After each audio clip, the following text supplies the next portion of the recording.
Well, thank you, Chair Peters and Ranking Member Paul, for this hearing. Thank you, Mr. Secretary, not only for being here, but for your service to our country. I want to start with a question about the northern border. Last week, I visited the northern border in New Hampshire to speak with Border Patrol officials. Over the past year, we have seen an 800% increase in border apprehensions in the Swanton sector, which includes New Hampshire, as well as an increase in drug trafficking, some of which is tied to Mexican drug cartels. CBP reassigned 25 additional Border Patrol agents to the Swanton sector earlier this year, but more personnel and resources are needed. What additional actions is DHS taking to strengthen security at the northern border, including stopping drug cartels from smuggling drugs and people into New Hampshire and our neighboring states? Senator, thank you very much. Please be assured that we are very focused on the security of the northern border, just as we are focused on the security of the southern border.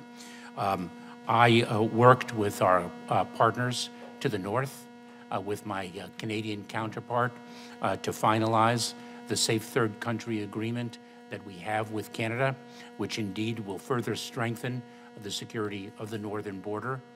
I am, of course, working very closely with the Acting Commissioner of U.S. Customs and Border Protection to make sure that our people and our technology are deployed most effectively on the northern border. And this is one of the reasons why we have requested in the fiscal year 2024 budget additional personnel for U.S. Customs and Border Protection so we can enhance the security of all of our borders. I appreciate that. Let me just follow up on the issue of communications and technology a little bit. Many parts of the northern border, New Hampshire and elsewhere, are remote and really difficult to access. Is DHS adding more technology and communications infrastructure along the northern border? And in particular, one of the real challenges there is just very limited cell service. So even if we give CBP officials mobile phones, they can't necessarily access the kind of communication we'd like. So are there specific things you all have done or plans you have to help upgrade there? Senator, I will follow up on specifically what we are doing to address the cellular connectivity challenge in the northern border areas. I will say, because you've correctly captured the remoteness of some of those areas, one of our challenges is also recruitment of personnel. So we're very, very focused on the myriad of issues. Right, and I heard from some of the personnel there on Friday about ideas they have for recruitment, so I'd look forward to working on that with you. Let me move on to another issue. Press reports indicate that DHS has apprehended dozens of individuals at the southern border who are matches to the terrorist watch list. Reports also indicated that there's been an increase in watch list apprehensions over the past few months. What steps are you taking at DHS to intercept individuals on the terrorist watch list long before they arrive at the U.S. border? Senator, the fight against terrorism is our highest priority in the Department of Homeland Security. Our obligation is to ensure the safety and security of the American people. Any individual who is apprehended, who is on the terrorism screening data set, it's called the TSDS now, who poses any threat is detained, and his or her removal is indeed sought. One of the things that we are doing with our partners to the south is increasing our biometric sharing with them so that they are able to identify individuals who are interdicted, understand their profiles, determine whether indeed they pose any threat, and take appropriate enforcement action. It's very important to note that an individual's presence on the terrorism screening data set does not necessarily mean that the individual is, in fact, a terrorist. They could be, for example, a member or an associate of a member of a group that was once designated but is no longer designated as such.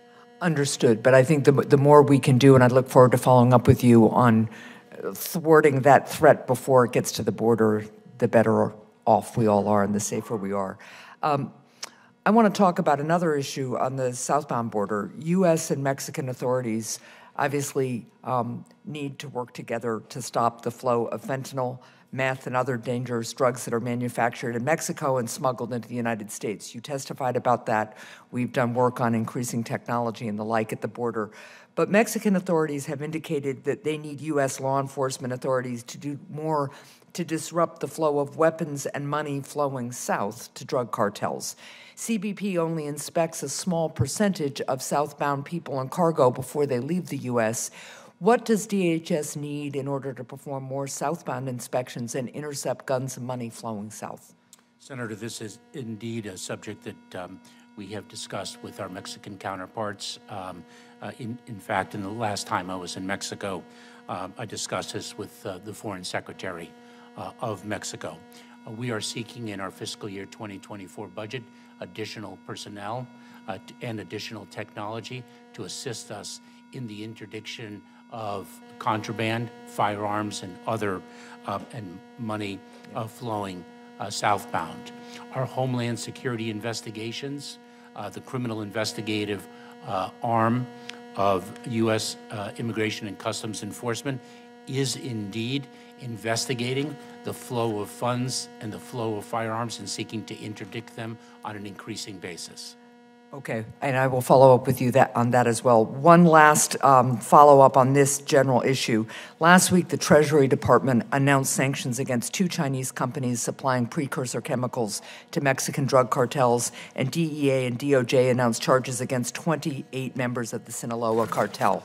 Another way to fight the drug cartels is for DHS to provide international security and to help Mexican authorities stop precursor chemicals from being illegally shipped from China to Mexico.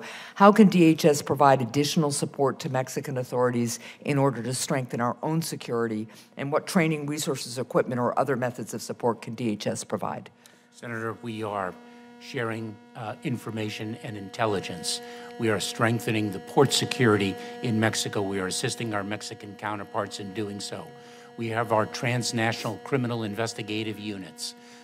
Again, Homeland Security investigations, working with Mexican partners to interdict the flow of chemicals, to stop the flow from the People's Republic of China of not only the precursor chemicals, but also the equipment used to manufacture fentanyl. Thank you, and thank you, Mr. Chair.